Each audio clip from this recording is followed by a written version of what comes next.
સુરત સહિત દેશ અને વિદેશમાં આજે વિશ્વ યોગ દિવસની ઉજવણી કરાઈ હતી। ત્યારે સુરતમાં અલગ અલગ 62 જગ્યા પર યોગ દિવસ ઉજવાયો હતો। સુરત મનપા દ્વારા આયોજિત યોગ દિવસની ઉજવણીમાં કેન્દ્રીય મંત્રી અને ગુજરાત પ્રદેશ ભાજપ પ્રમુખ CR પાટીલ હાજર રહ્યા હતા।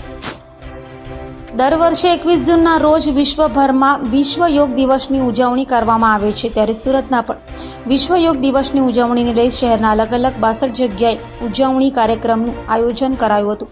આ કાર્યક્રમોમાં મોટી સંખ્યામાં સુરતીવાસીઓ જોડાયા છે। શહેરના community hall, multipurpose hall, garden જેવી અનેક જગ્યાઓ પર યોગ દિવસ કાર્યક્રમનું આયોજન કરાયું છે, જેમાં વડીલ, બાળકો અને યુવાનો સહિત મોટી સંખ્યામાં લોકો ઉત્સાહભેર ભાગ લઈ યોગ કરી શારીરિક અને માનસિક સ્વાસ્થ્યનું મહત્વ સમજી રહ્યા છે।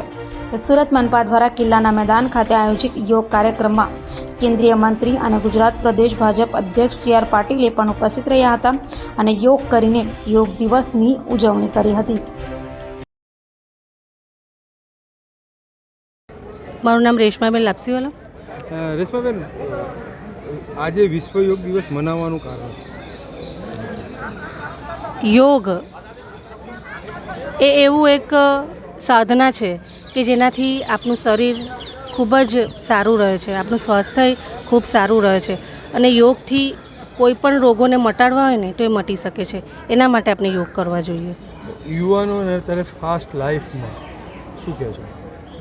આપણે કોરોનાનો કાળ જોયો છે, ઘણા લોકો મૃત્યુ પામ્યા, પરંતુ જેને યોગ અને કસરત જેવી સાધનાઓ કરી છે ને એ લોકો એમાંથી ખૂબ જ ઝડપથી બહાર આવી શક્યા છે।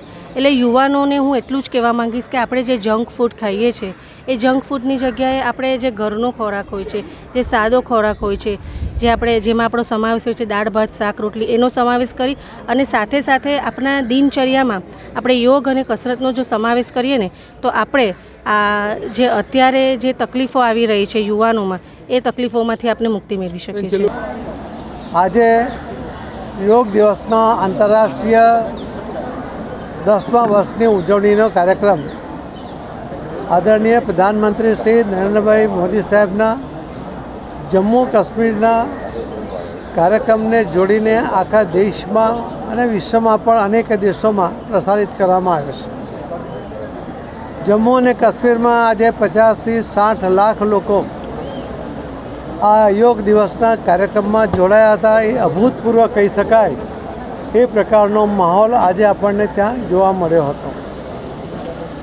યોગ એ આપણી સંસ્કૃતિ છે, યોગ એ આપણું જીવન પણ છે। કોઈ પણ પ્રકારની દવા વગર, કોઈ પણ પ્રકારની ગોળીઓ કે સારવાર લીધા વગર યોગ દ્વારા અસાધ્ય રોગોને પણ સારા કરવાનો વિક્રમ કે વ્યવસ્થા એ આ યોગની તાકાત છે અને એટલા જ માટે આપણી આ સંસ્કૃતિનો પ્રચાર અને પ્રસાર થાય। જે આપણા દેશમાં પણ આ સંસ્કૃતિ ભૂલાતી જતી હતી, એના ઉપરનો વિશ્વાસ ઓછો થતો હતો। આદરણીય પ્રધાનમંત્રી શ્રી નરેન્દ્રભાઈ મોદી સાહેબે 176 જેટલા દેશોને આ આંતરરાષ્ટ્રીય યોગ દિવસ નક્કી કરવામાં અને એમાં જોડાવા માટે સંમત કર્યા।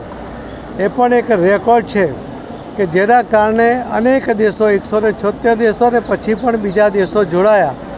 આવા અનેક દેશોમાં યોગ દિવસને દિવસે પણ અને રોજના જીવનમાં પણ, એના અભ્યાસમાં પણ, એના રોજિંદા જીવનમાં પણ આ યોગને સમાવવામાં આવ્યો છે અને એટલા જ માટે અનેક યોગ ગુરુઓને જે એમની લોકપ્રિયતા આપણે જોઈએ છે એ પણ આ યોગને કારણે મળતી સફળતાને કારણે જોવા મળે છે અને આ સફળતા, આ યોગની સિદ્ધિઓ, આ યોગની તાકાતનું સંપૂર્ણ પ્રદર્શન આદરણીય પ્રધાનમંત્રી મોદી સાહેબે આખા વિશ્વમાં કરીને આ યોગને આંતરરાષ્ટ્રીય યોગ દિવસ તરીકે બનાવીને એમણે ખૂબ મોટું કામ આ વિશ્વ માટે પણ કર્યું છે, આપણા દેશ માટે પણ કર્યું છે। આપણે એમને અભિનંદન આપીએ અને આ યોગ દિવસ નિમિત્તે, આંતરરાષ્ટ્રીય યોગ દિવસ નિમિત્તે આપ સૌના માધ્યમથી હું સર્વેને ખૂબ ખૂબ અભિનંદન પાઠવું છું। ધન્યવાદ.